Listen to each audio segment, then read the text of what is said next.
Wrestling fans, the 9th annual Paul Bearer Holiday Headlocks Toy Drive explodes into Christmas with 12 featured superstar guests. We can't bring you a live wrestling event due to COVID restrictions, but we'll be bringing you a series of cyber autograph signings and meet and greets. This Sunday night during WWE's Farewell to the Undertaker at Survivor Series, join former WWE Intercontinental and Tag Team Champion Marty Jannetty for a live cyber autograph signing and watch-along. You never know what to expect with Marty live. Get a personalized autograph from Marty Jannetty signed live on the air and mailed to your home. Join us now through mid-December as the superstars help us continue our mission to update Santa Claus's GPS to find every kid's house this Christmas, put smiles on faces while honoring Paul Bearer's memory. VIP packages are still available. Don't worry if you've missed a live superstar signing. Every star is signing enough photos and posters while they're in Boston to fill VIP packages through December the 19th. Whether for your wrestling collection or to give as a holiday gift, if you're going to take part in any toy drive this year, please help our 9th annual Paul Bearer Holiday Headlocks Toy Drive. Visit BostonWrestling.com and our social media platforms for complete event and toy drive information.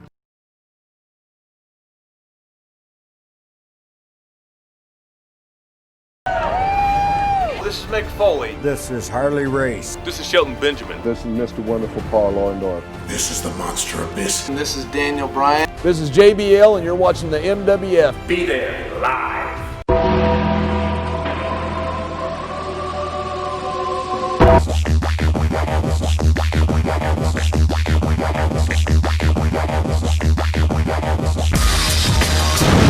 Wrestling fans around the corner, around the world, welcome to a bonus edition of Wrestling Insiders as we review the Monday, November the 16th, 2020 edition of WWE Monday Night Raw. As Fluffy Guerrero just said, it's a chilly afternoon here at MWF Studios in downtown Melrose, Massachusetts.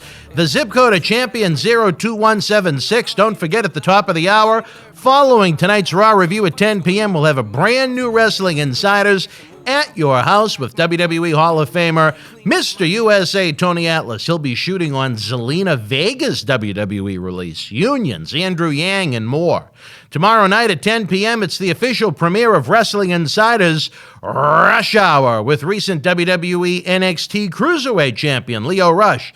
Lio discusses his young life in the Washington, D.C. area, breaking into professional wrestling, meeting a low-life piece of garbage in Velveteen Dream, as well as his extreme mental health struggles at different points in his life.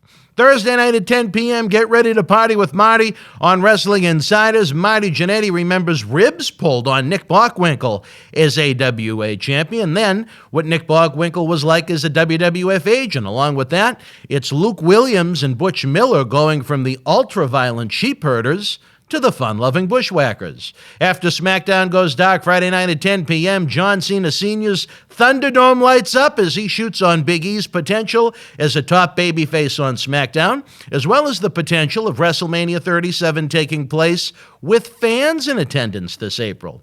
Don't forget, this Sunday night before Survivor Series, Vicky Guerrero of AEW joins us in studio for the very first time to look at the king of sports, professional wrestling, from a women's point of view and a must-see shoot.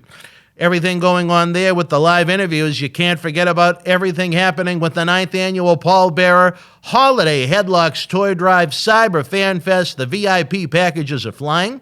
If you missed Leo and Tony's live cyber autograph signings and interviews, don't worry, the interviews are available online now, and both signed plenty of photos and all of the posters for VIPs that will be included in your packages. Again, the interviews and individual 8x10 signed are available for sale on BostonWrestling.com. Running through the rest of the Paul Bearer Cyber Toy Drive schedule of appearances, again, former WWE Intercontinental and Tag Team Champion Marty Jannetty will be doing a cyber signing during Survivor Series This Sunday night, November the 22nd, during The Undertaker's final farewell.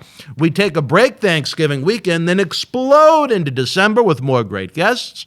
On Friday, December the 4th, we'll be joined by Savio Vega, a.k.a. the martial arts expert Quang. Saturday, December the 5th, things are going to get a little nasty here at MWF Studios as Brian Knobbs and Jerry Saggs, the Nasty Boys, join us in studio for the very first time, and one that I'm really looking forward to. Sunday, December the 6th, during NXT TakeOver, WWE Hall of Famer Mr. USA Tony Atlas will be hosting a live cyber Christmas party and autograph signing with his art available. The following Friday, December the 11th, we'll have the massive Warlord with us in studio. Saturday, December the 12th, the man that held a 2-year undefeated streak in WWF, Native American Tatanka, proudly joins the Paul Bearer Toy Drive Cyber Fanfest. We have a doubleheader on Sunday, December the 13th. First, we'll be joined by recent Ring of Honor Pure Title Tournament competitor Wheeler Yuta, who has competed here successfully in Boston Wrestling as well. Then we'll be joined by an old friend, one I'm really looking forward to, the brand new Impact Wrestling World Champion, Rich Swann. John Cena Sr. is slated for his signing at a time to be announced. If any other superstars are added to our efforts, they'll be included in the VIP packages at no extra cost. And don't forget, fans, along with all of the great autographed memorabilia, the merchandise, the raffles, we're going to be updating Santa's GPS to find every kid's home, create smiles, and honor the memory of our dear friend, the late Paul Bearer, who we miss every day. WWE Network did from what I'm told, a tremendous documentary on Paul Bearer that is available now. Check it out. As we prepare to run down the results, news, and views from Raw, the numbers are in for us from the month of October, and you fine folks helped us break records across the board on our YouTube channel for the second straight month. How about we try and do it 3 straight months here in the month of November? From the bottom of my heart, I say thank you, thank you, thank you. You have no idea the great effort put forth to make the engine in this car keep going. It takes a lot of gas, let me tell you, a lot of gas. Even if you don't have a penny to help with our different endeavors, there are 3 simple ways you can help big time and increase the family we have growing here in Boston Wrestling. Number 1 is share. Share links to our videos on your social media. Share the links to our videos via text. Share them via email. If you're within a socially distanced, safe way, share it with friends, family, strangers. Yell it out the window. We need to grow this family even bigger to get where we need to be to make our ultimate vision a reality, which to me is I'd love to have an original talk show with a regular guest 7 nights a week. Can we make that happen? I think so. Think of the difference in those wrestlers' lives, having that extra income during the worst of times right now with no live events, no personal appearances to be had. It's all about you guys. The formula is simple. Without professional wrestling fans, shows like this don't exist. The professional wrestling industry doesn't exist. Number 2, hit the thumbs up button. The more people showing love to this in each of our videos, the more love YouTube shows us in suggesting what we do, our other videos, to other fans. Number 3, if you haven't done so already, please subscribe to the channel. It's absolutely free. It provides you updates on new videos and access to well over 2,000 free videos. As always, we're interested in your thoughts on Raw, hoping the whole gang is going to be here tonight. Slick Rick B, Tina, Maria Davis, who is giddy with her undefeated Pittsburgh Steelers. We're talking about our new buddy Vaughn. Trigger Trey when he can get away from the funny stuff down in Washington. We got Ken. We got all of the Kevins that join us. Big Ant from the Thunder Valley joined us live with Tony Atlas on Saturday night. Will Cortez, Larson, all of you great regulars. We enjoy having you hang out with us during our live premieres. Whether you watch the live premiere Tuesday at 9 p.m. or in the archives, share your thoughts on the 2 shows using a 1 to 10 scale, 1 being the worst, 10 being the best. now at least to the television world, the commercials, the online ads. It is, I guess, officially Christmas season. We got to get a couple of cheap plugs in for what we're trying to do. If you want early, ad-free access to all of our weekly Wrestling Insiders in-studio shoot interviews, access to our world-renowned studio shoot interview DVD library, and to simply help keep wrestling legends working, join our growing family on the Patreon at patreon.com/Boston Wrestling. Forgo a Starbucks coffee and enjoy what I believe is now over 100 videos. You'll never have the pro wrestling blues this winter with Boston Wrestling Sports. We've got access to all of this week's talk shows available already. Why wait when you can get it early and you can get it ad-free? That's the way it's meant to be for you great folks. Our big goal by the end of 2020 is to have 100 regular Patreons. With the quality and quantity of the shows we produce, I'm very confident we can get the job done. I ask you, if you're not a Patreon yet, what could we do to get you to try it out? Whether you enjoyed Raw last night and want to create a little WWE mayhem of your own, or maybe you think you could do better than the WWE creative team right now, the brand new WWE 2K Battlegrounds game is available now. For complete information, head on over to www.2k.com/battlegrounds. Little Marty, our junior ambassador, Devon Brent, says it's the best WWE game that's been released in the past few years. And believe me, like I've said many a times, this kid knows his video games. Ask my credit card statements every month. And again, if you know anybody that's got a friend of a friend of a friend that can find a PS5 for the regular price for Christmas for this kiddo, hook a brother up. I won't forget you.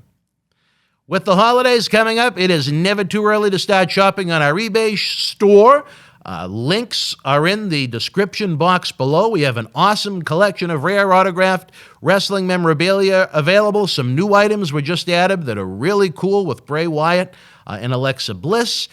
All purchases on eBay include the video shout-out thank you from Tony Atlas on Wrestling Insiders itself as our thanks to you for helping us make the shows stay alive. Don't forget this holiday, Tony is available for commissioned artwork, prints, personal phone calls, cameo-style videos, autographs, and more. Last but not least, we continue to have our WWE T-shirt bundle fundraiser going on at bostonwrestling.com/shirts.html. Fans, if you cannot remember that off the top of your head, it is in the description box below. You don't have to rewind. For the regular price of a T-shirt on WWEshop.com, you get not only the T-shirt, but you get a WWE cup. You get a mystery autograph photo as well as an on-air shout-out from Tony Atlas thanking you. Brand new shirts from Bray Wyatt, Undisputed Era, Roman Reigns, John Cena. We got some classics like Hulk Hogan, Randy Savage, Stone Cold Steve Austin, Ultimate Warrior, and more.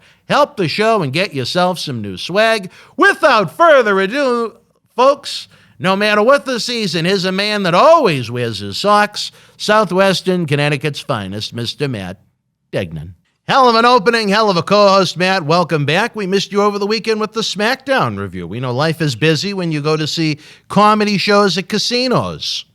It was actually really fun. It was actually the first, I'm trying to think, I think it was the first public event I've been to since the coronavirus started. It felt very weird, especially at a comedy show when you're used to it being packed and everybody's laughing. It was kind of just a very sad comedy show because there wasn't many people there. It was different. There had to be 4 seats in between people, which is a little interesting. And how to get into the show, there were certain time slots just to enter the venue at Foxwoods Casino. So it was a little different. Were the jokes socially distanced? Kind of. I mean, some of the jokes he made were about coronavirus and stuff like that. Some of them didn't go over well. Yeah. Some of them did. All right. Well, we're glad you had a good time, even though you abandoned the great fans here on Saturday because of the I don't even know how much I've even told you about my interactions with Tony on Saturday that led to a Patreon exclusive rant from Dan Mirade that the fans got to enjoy, those that subscribe at patreon.com /Boston Wrestling. They real. Let me tell you, sometimes when Dan Mirade gets mad and he needs to vent, baby, he vented. Old Tony Atlas showing up 3.5 hours early out of nowhere. Believe me, it was not the best of Saturdays. We certainly missed you, but at least we have you back now to discuss a little Monday Night Raw before the top of the hour when we're joined by Tony himself. Tony this week shoots on, as I noted, Zelina Vega's release, unions in wrestling, as well as the leader of the Yang Gang, Andrew Yang. But it's a very interesting episode. Or Wang. Well, according to some. What did we have to open this week's Raw at the Thunderdome at the Amway Center in Orlando, Florida? Remind me of everything I'm trying to forget. We had Drew McIntyre kick off Raw on the Thunderdome. Last night, I'll give the date, November 16th, Nancy's birthday. He started talking about what he was thankful for in life. I mean, Thanksgiving isn't a week till Thursday, but I guess he started a little bit early. Better late than never. It's almost like Quincy when he runs in on Thursday. Yeah, I don't. He started rambling off things he's thankful for. I was like, what does he do? I mean, maybe do it next Monday when you're just a few days before, not over a week. I don't know what he was trying to do. Drew McIntyre then said, I like this part. Drew McIntyre then says he will humble Roman Reigns on Sunday. Do you think he is? Cause Vizeri? Do you think humbling like the Iron Sheik does, or no? I'm going to guess that's not how he meant it. I think it would certainly make for a memorable pay-per-view if that is his intent.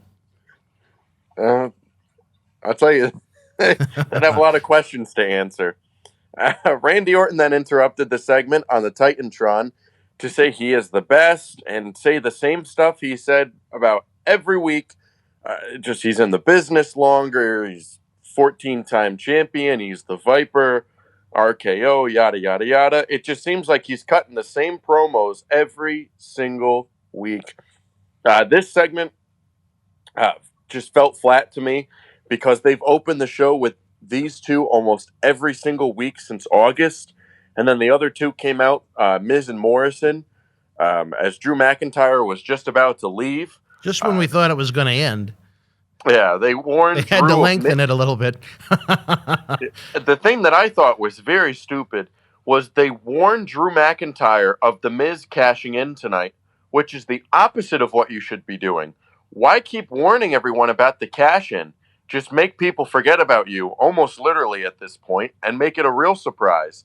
I mean, if you have the briefcase, I'd rather have it be an element of surprise where you're out of mind, out of sight of the champion and the challenger, to the point where they forget about you, and you make the cash-in more of a surprise than coming out of the opening segment every single week and stating, I have the briefcase, I can cash in right now if I wanted to. Well, I tell you, at 40 years old, I don't know if my days as an active WWE superstar will ever come true.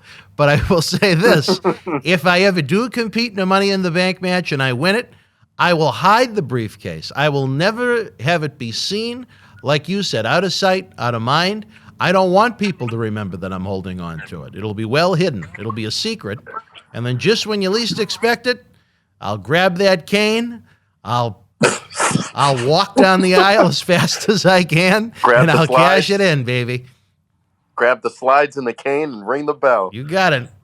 But I mean, same thing you said. If I was holding that briefcase, why be on TV so much? I don't think I've ever seen a Money in the Bank briefcase holder go out, not even once in a while, every single week, almost 2 or 3 times a night.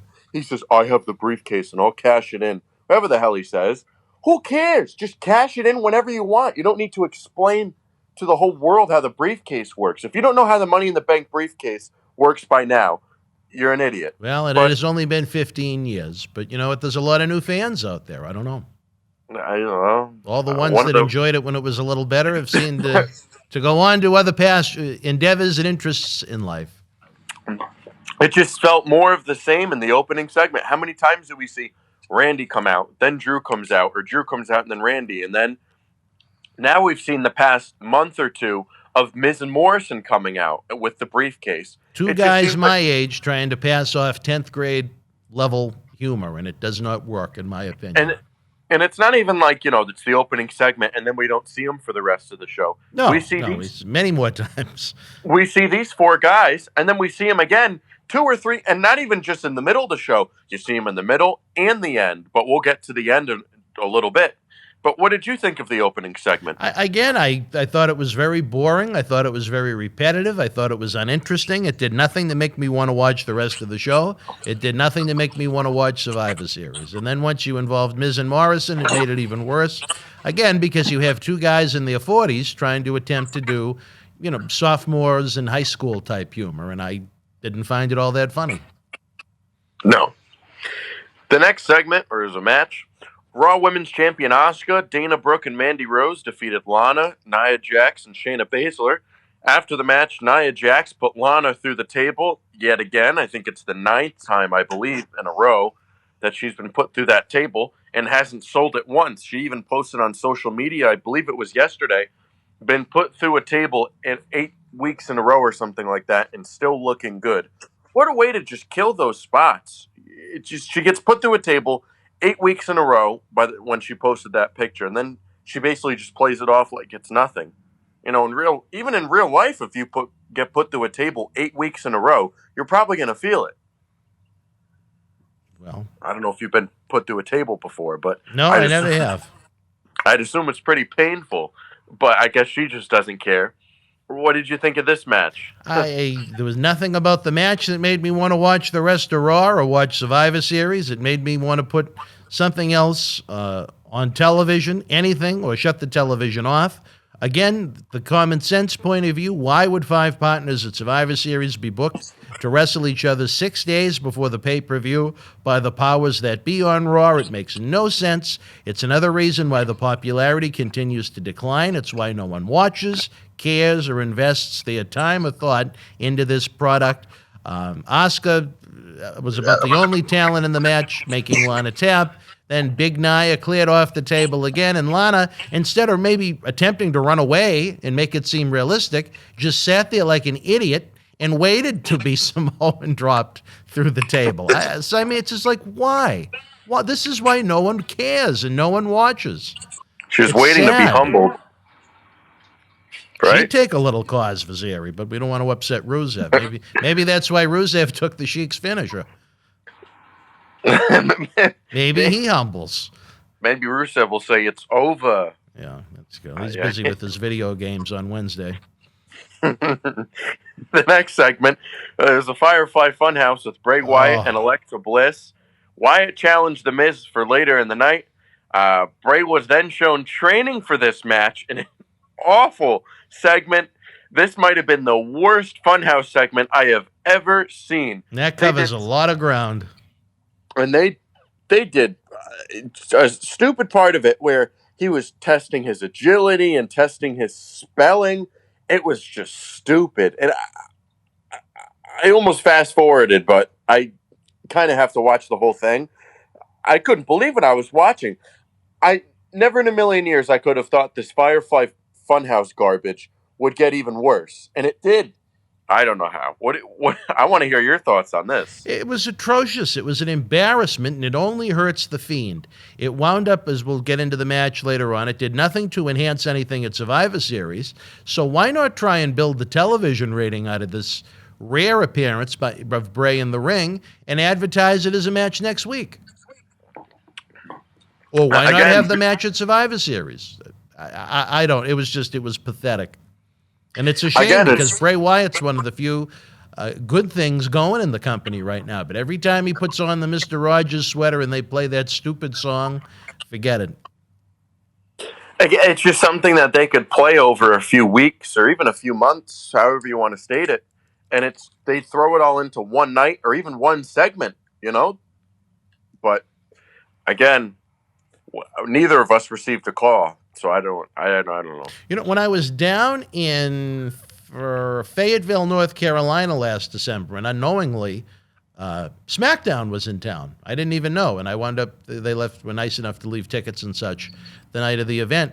Miz, as a babyface, actually had a pretty decent dark match with Fiend, the Fiend version of Bray Wyatt, and certainly that could not be said for what happened later in the show. But we'll get there.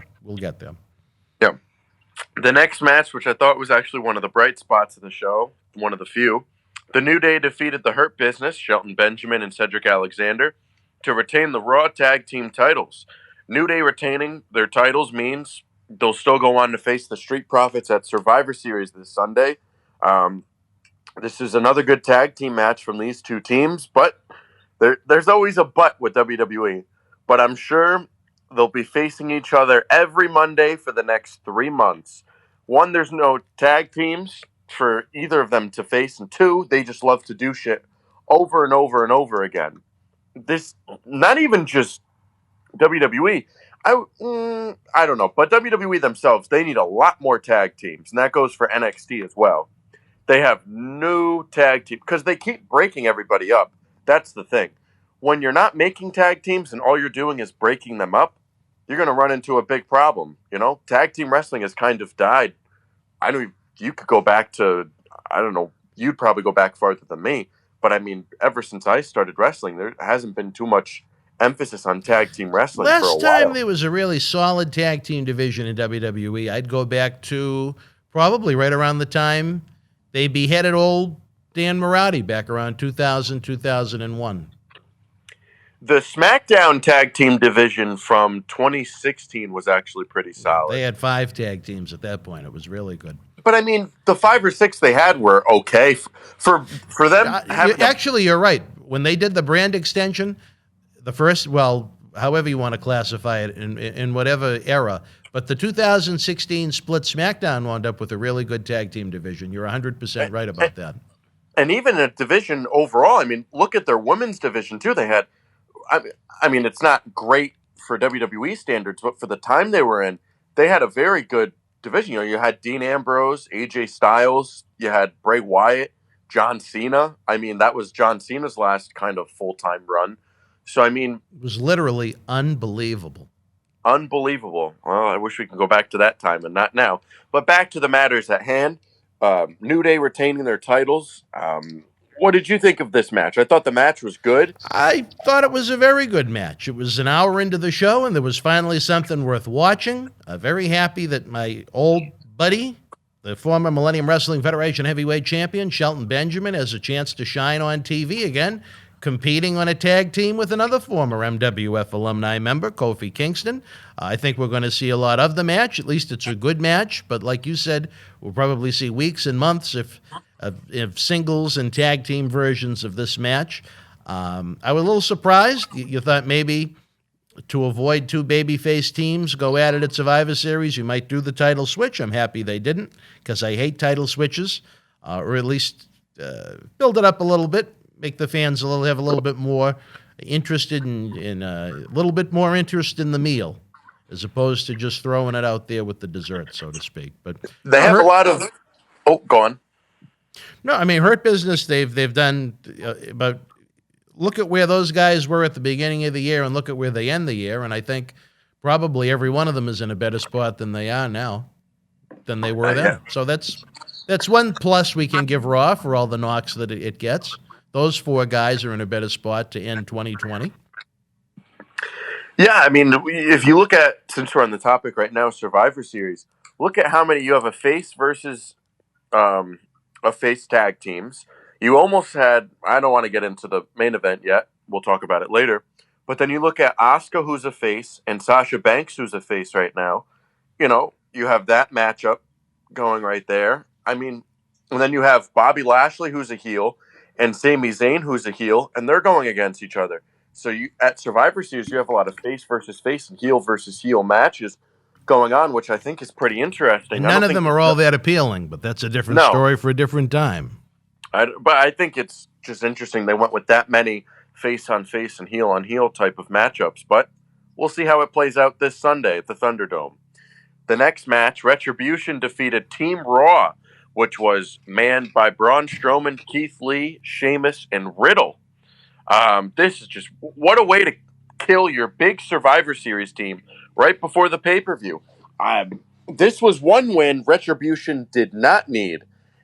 You have your reject group beating basically every top star on Raw after losing every week for months, also in a match that seemed like an easy squash for Team Raw.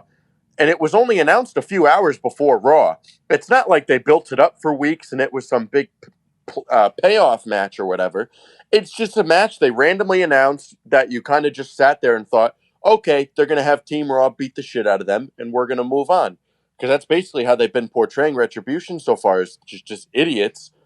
And then they had Retribution win, not even a few weeks before Survivor Series. The go-home show of Survivor Series right in the middle of the show.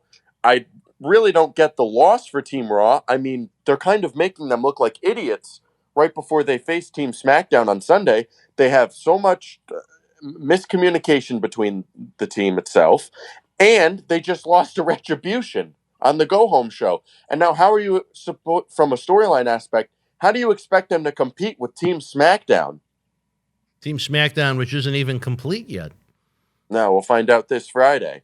But I don't understand it. It seemed like it was something a lot of thought wasn't put into. I don't know why Raw would want, the Raw executives from a storyline point of view would want their team having so much dissension with each other. To have them lose to Retribution, who hasn't beaten, as far as I can recall off the top of my head, hasn't beaten anyone yet.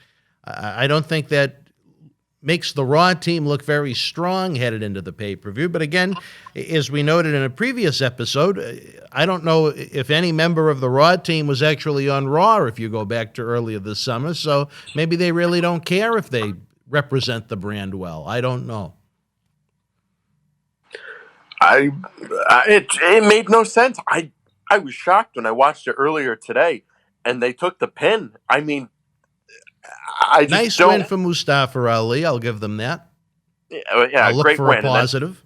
And then we'll do a job to Ricochet next week, which will probably be on the kickoff show or something for Survivor Series. That'd be a great match to kick off the pay-per-view with. It would be a good match, but again, as you always say, who really cares? You know. The next match, Bray Wyatt defeated The Miz. This match was not that good. To me, it didn't seem like they clicked that much in the ring.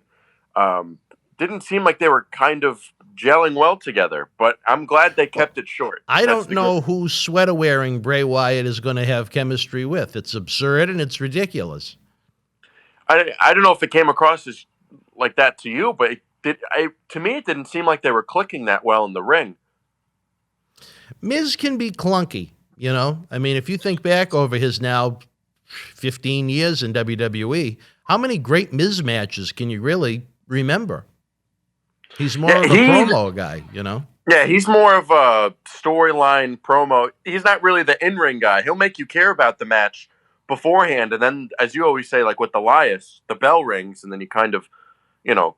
He's nowhere, I mean, the crowd doesn't die when the bell rings with Miz, but I mean, as far as, again, thinking even back to his world title runs, a guy that, I don't know, their big hot on nowadays is how many days has someone been champion throughout their career. I think Miz may have been Intercontinental Champion for the most number of days, and I really can't think of any matches of any greatness or that were memorable or anything he did that is remarkable in his entire run, other than he's been a very good promo and he's been a very good company guy.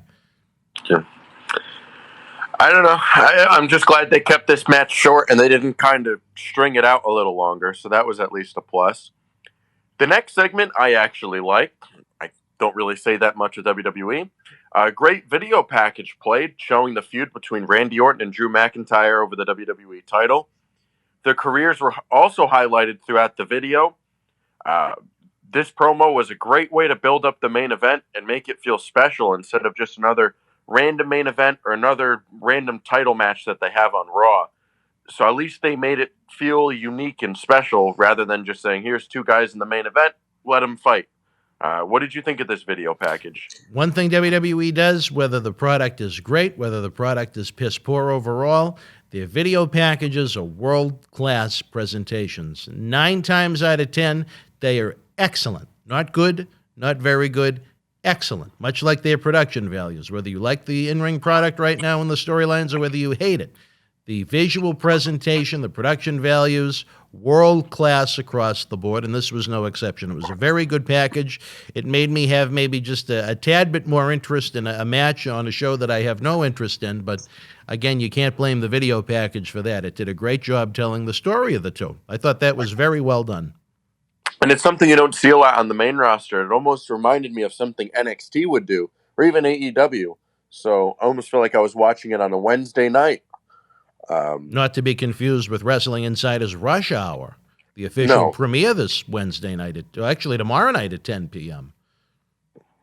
The next, I guess, few segments, for about 10 to 15 minutes, they did I'm not Pat, but I'm in the middle of a recording, but it is a pleasure to see you.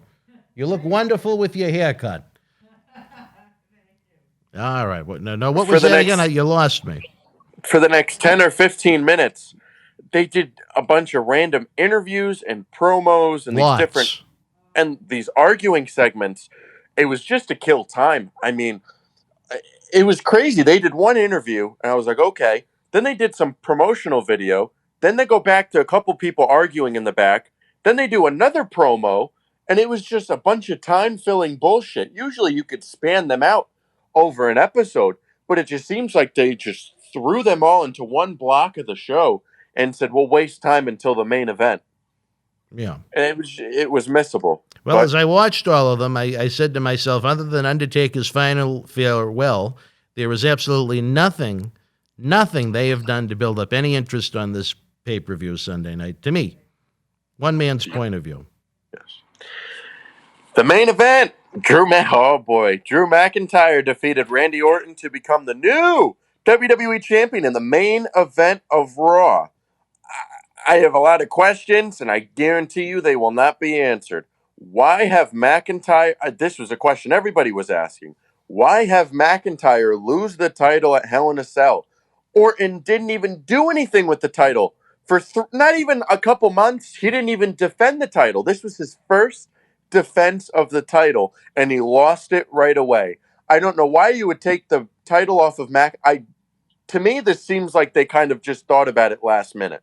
Because why have Orton win the title at Hell in a Cell just to lose it 3 weeks later on Monday Night Raw? I would have much rather have had them have Randy Orton win the title at SummerSlam, and then the past couple months they've done Orton having a bunch of matches for the title, have Drew McIntyre be the face chasing after the title instead of the heel chasing after the title. I don't know why you didn't just have Orton win at SummerSlam and McIntyre chase the title and then beat him at Hell in a Cell, and then you can build Roman and Drew. You know, you just change your main event on the go-home show, and, you know, it's not even like they had Roman Reigns come out and whatever, you know, face off against them. But I don't get why you would have McIntyre lose the title at Hell in a Cell. It's not like Randy did some other program in between and now he's back to Drew or something. No, they just did bullshit for 3 weeks with Orton with the title, never did anything meaningful with it, and then he just loses it to Drew right before Survivor Series. I don't know. It made no sense to me. I would have much rather seen Roman Reigns versus Randy Orton instead of McIntyre facing Reigns.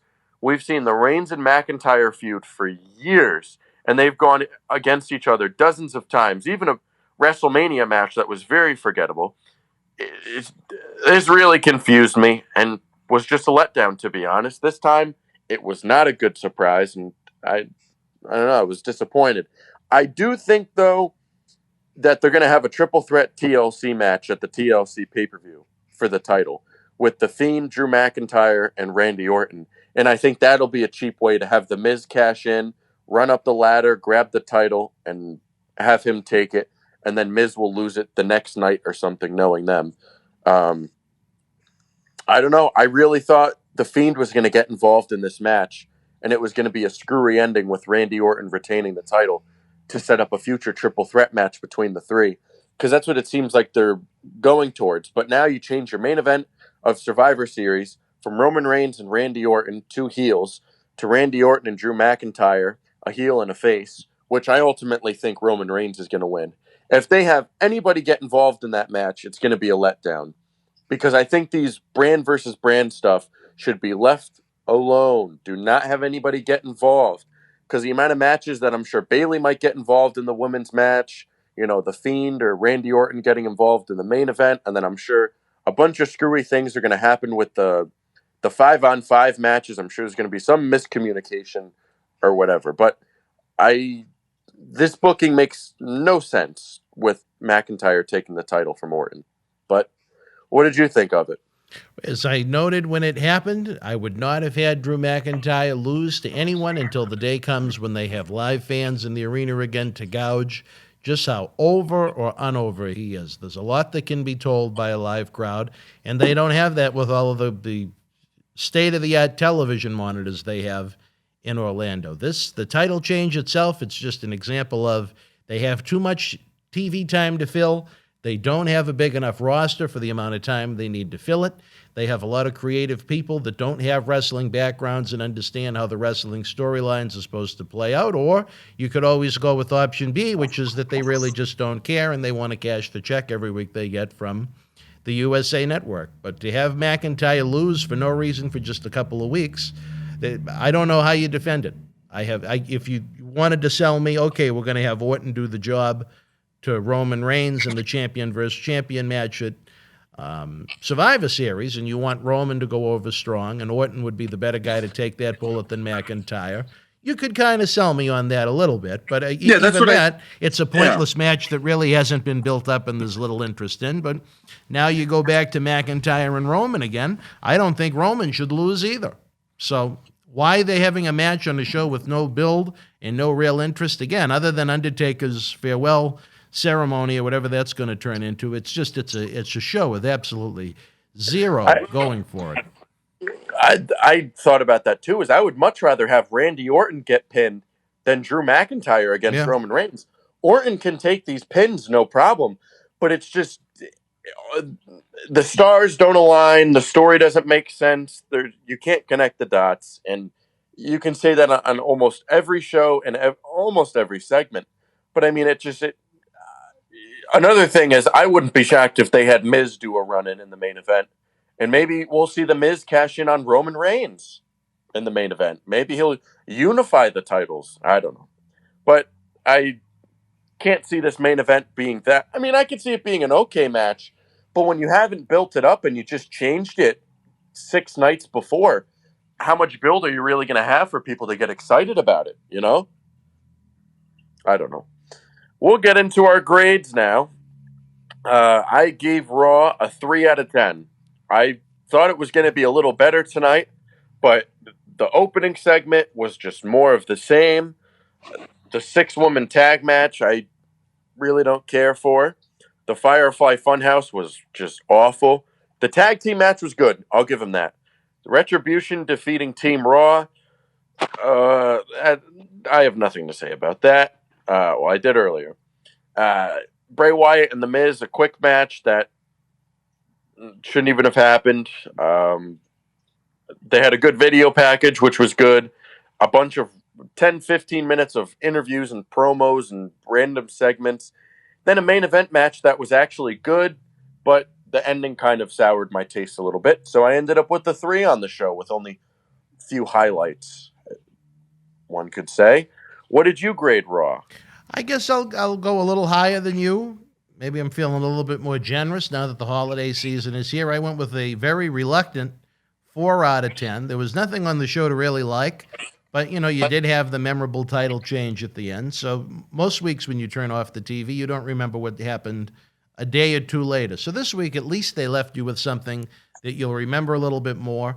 I thought the video package that built up the title match was good. I think they've done a great job at building up the farewell of The Undertaker, but the problem is that's one of the few people they have left that the fans have any interest in. There were a lot of lousy vignettes and segments of such. I thought the tag team title match with the Hurt Business and New Day was excellent as well.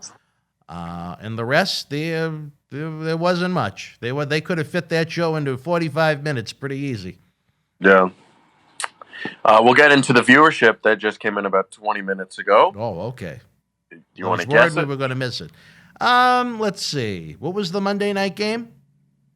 Vikings and Bears. All right. It's the go home for Survivor Series. They did a good job building up that main event title match. I'm going to go a 1-8. 1,780,000. Wow, I was really close this week.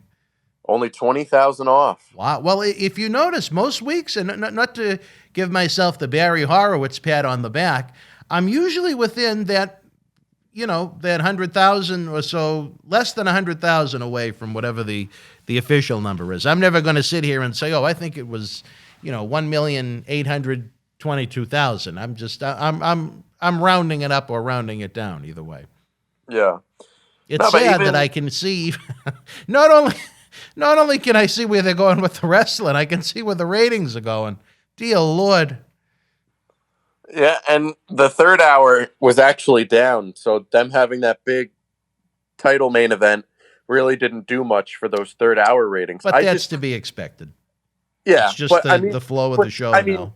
But having your biggest title in the company being defended, you'd think it would get, not... I don't know. I don't even know how to explain it. Maybe they should go back to the formula of their old, and I know I love to reference them, the old classic Saturday night's main events on NBC. Usually the top two matches were the first two matches on the show because it began in the Saturday Night Live time slot on NBC at 11:30 p.m. So to try and juice up the ratings as much as possible, you'd usually get your top two matches first and second. So maybe they should start doing that. Maybe they should have the main event on first and then start building next week's show beginning at about 8:20. I don't know. Just a thought. It couldn't be any worse than what's happened. I just think I really think they need to go back to 2 hours for Raw. It just seems like a bunch Everybody agrees with that, but the problem is USA Network, as bad as things have tanked with the numbers of the show, it's still amongst the highest rated shows in all of cable television. USA Network wants that number. For TV itself, it's a good number, but for WWE, it's not, and that just shows where they're at right now. But I mean, from my standpoint and a lot of people's standpoints, 2 hours is a lot better. 3 hours, it's grueling to sit through. I could see if they didn't do the brand split and you had everybody on the show and they went back to that Raw Super Show type of deal. Even that's been a proven failure because if they just say they did away with the brand extension, they do what they normally do with that formula. If you go back and look at the times when talents from both shows were available each week, they'd feature the same guys every week. It wouldn't make much of a difference. It would be no different than it is now. It would just be different guys that were featured. I mean, it would be much better than what they do now because now they still feature the same guys. No, it wouldn't. It would be the same boring people that would be put in the same boring scenarios week after week because they are obsessed with who they believe is what is left of their stars. And they would go with those 10 guys ad nauseum, as you see now. Only instead of seeing 10 guys across two brands, you see 20 guys across two brands. So I think that is the benefit of the brand split.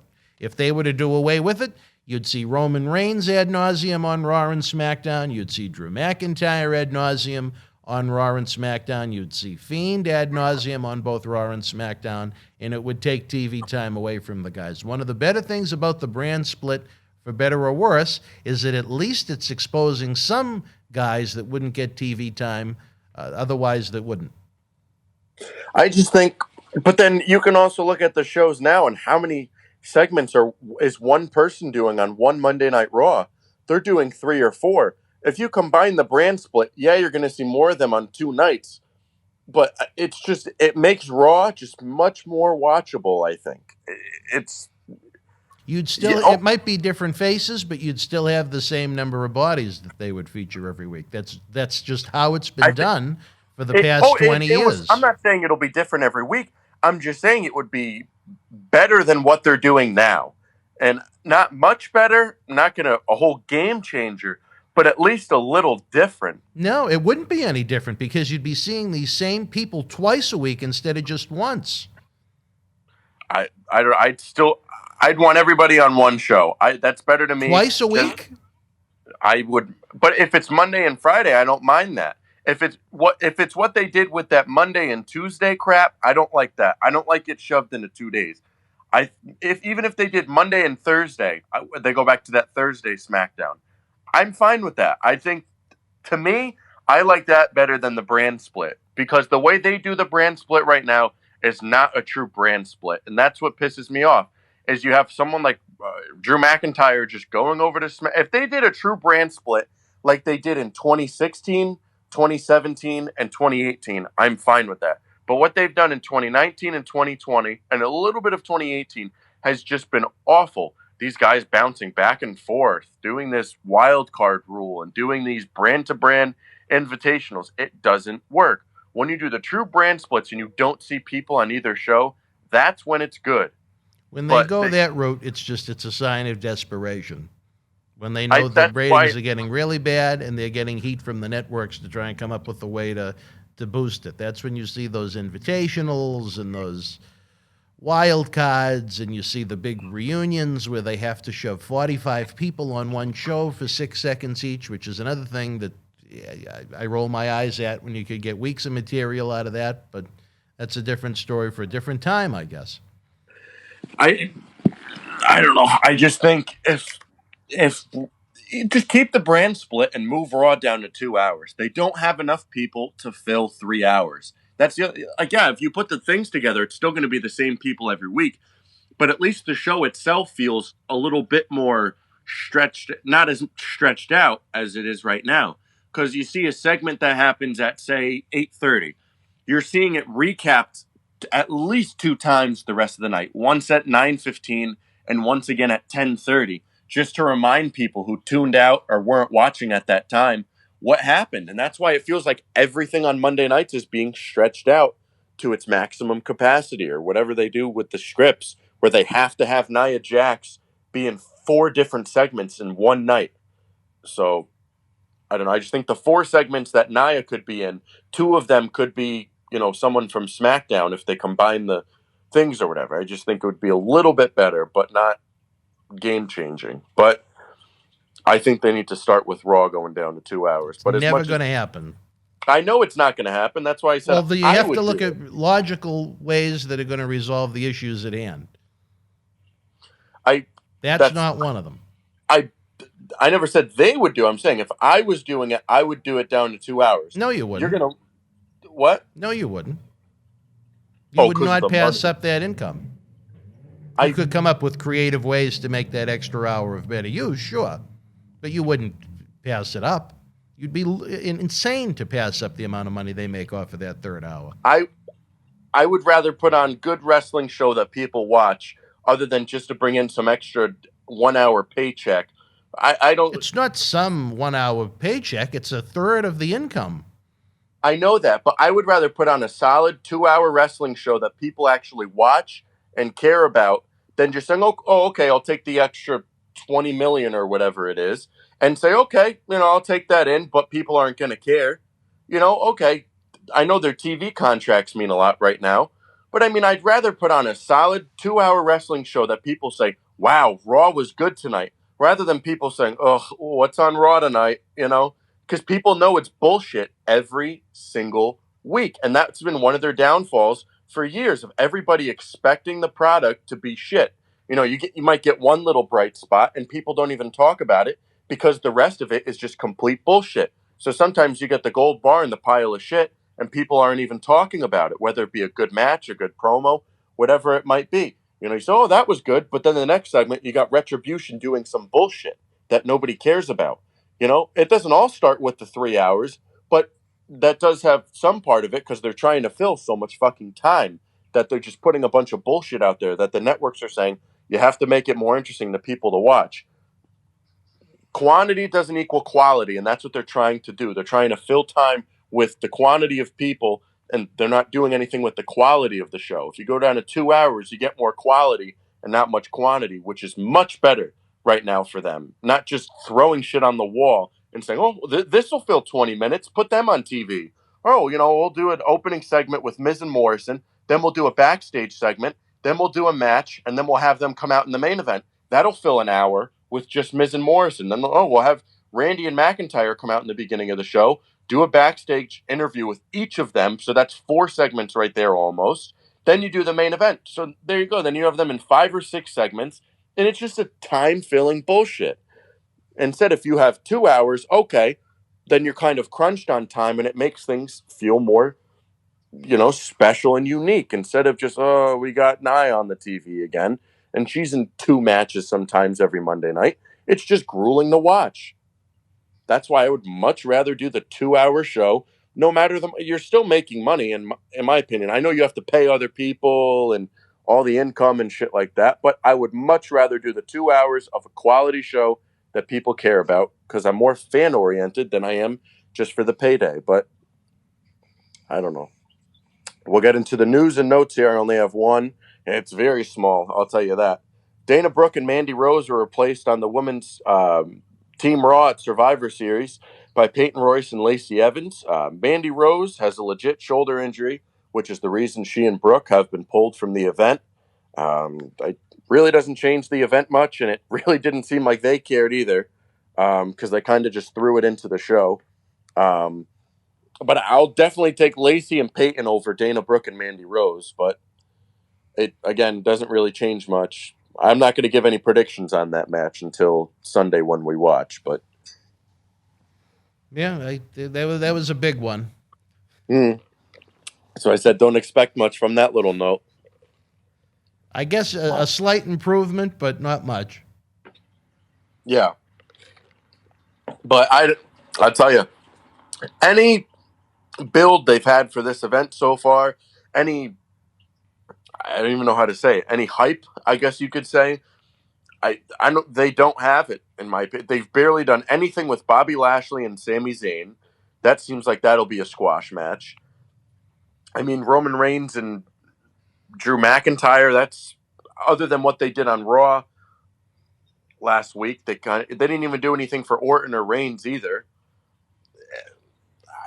I don't know. They need to go back to the traditional Survivor Series, but that's just me, I guess. No, the good news is for the folks that maybe did not enjoy the 3-hour presentation last night, don't you have a fear. The top of the hour, we're going to be joined by Mr. USA Tony Atlas for a much more condensed, interesting, back-and-forth engagement on Wrestling Insiders at Your House. We're running out of time here, Matt. Any final thoughts on last night's presentation? Well, that's one way to put it. No, I gave all my thoughts. I don't know. So we're getting ready for the At Your House at the top of the hour. At your house, baby. All right, fans, we'll see you in just a couple of minutes. Same channel, different bad time. We're on at 10 o'clock. Tony Atlas talks of the Zelina Vega release and all the unionization issues going along with it, along as with Democratic presidential candidate Andrew Yang really putting his eyes on WWE. Interesting talk. We'll be back with another TV review program Thursday night at 9 p.m. when Matt and I discuss AEW and NXT before Party with Marty at 10. We'll see you in a few minutes at the top of the hour, folks. Stand by. Wrestling fans, the 9th annual Paul Bearer Holiday Headlocks Toy Drive explodes into Christmas with 12 featured superstar guests. We can't bring you a live wrestling event due to COVID restrictions, but we'll be bringing you a series of cyber autograph signings and meet and greets. This Sunday night during WWE's Farewell to the Undertaker at Survivor Series, join former WWE Intercontinental and Tag Team Champion Marty Jannetty for a live cyber autograph signing and watch-along. You never know what to expect with Marty live. Get a personalized autograph from Marty Jannetty signed live on the air and mailed to your home. Join us now through mid-December as the superstars help us continue our mission to update Santa Claus's GPS to find every kid's house this Christmas, put smiles on faces while honoring Paul Bearer's memory. VIP packages are still available. Don't worry if you've missed a live superstar signing. Every star is signing enough photos and posters while they're in Boston to fill VIP packages through December the 19th. Whether for your wrestling collection or to give as a holiday gift, if you're going to take part in any toy drive this year, please help our 9th annual Paul Bearer Holiday Headlocks Toy Drive. Visit BostonWrestling.com and our social media platforms for complete event and toy drive information.